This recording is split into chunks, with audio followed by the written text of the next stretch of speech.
What if I told you that somewhere in the world, there is a recipe that was written almost 4,000 years ago? Not printed in a cookbook. Not saved on a phone. Not written on paper. It was pressed into wet clay. And somehow, that clay survived long enough for us to read the instructions today. But here's the part that sounds almost impossible. Researchers actually cooked the dish. They followed the ancient instructions and tasted something that nobody could have tasted for thousands of years. This is the story of one of the oldest known recipes in human history. And the strangest part isn't what the Babylonians cooked. It's why someone bothered to write the recipe down in the first place. Around the beginning of the second millennium BCE, ancient Mesopotamia was home to some of the world's earliest cities, governments, writing systems, and sophisticated food traditions. And somewhere around this period, Babylonian scribes began recording culinary instructions on clay tablets. Today, Yale's Babylonian collection holds 4 tablets containing ancient recipes.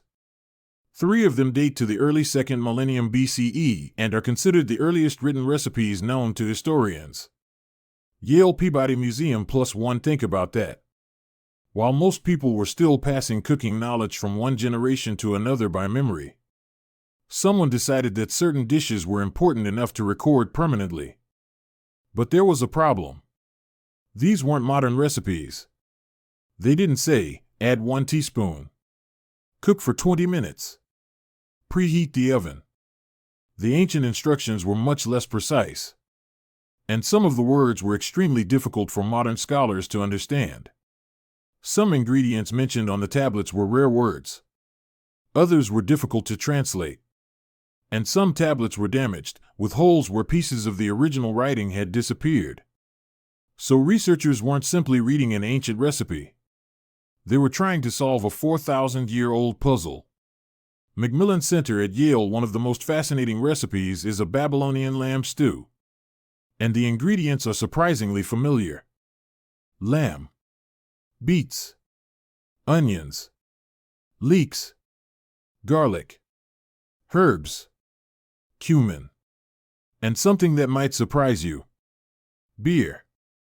Yale's modern reconstruction uses lamb, sheep fat, salt, beer, water, onion, arugula, spring onions, cilantro, cumin, red beets, leek, and garlic.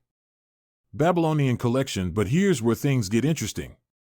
Imagine being an ancient Babylonian cook. You don't have a supermarket. You don't have a measuring cup. You don't have a gas stove. You don't even have a printed cookbook sitting beside you. You have a fire, a heavy cooking vessel, fresh ingredients, and perhaps instructions pressed into a clay tablet. The Yale reconstruction begins by heating rendered sheep fat. Then the lamb is seared. Onions are added. Then come the beets, greens, herbs, and cumin. And eventually, beer is poured into the pot. Water is added. The mixture is brought to a boil. Then the heat is reduced. Leeks and crushed garlic go in. And the stew is left to simmer. According to Yale's reconstruction, it can take about an hour for the sauce to thicken.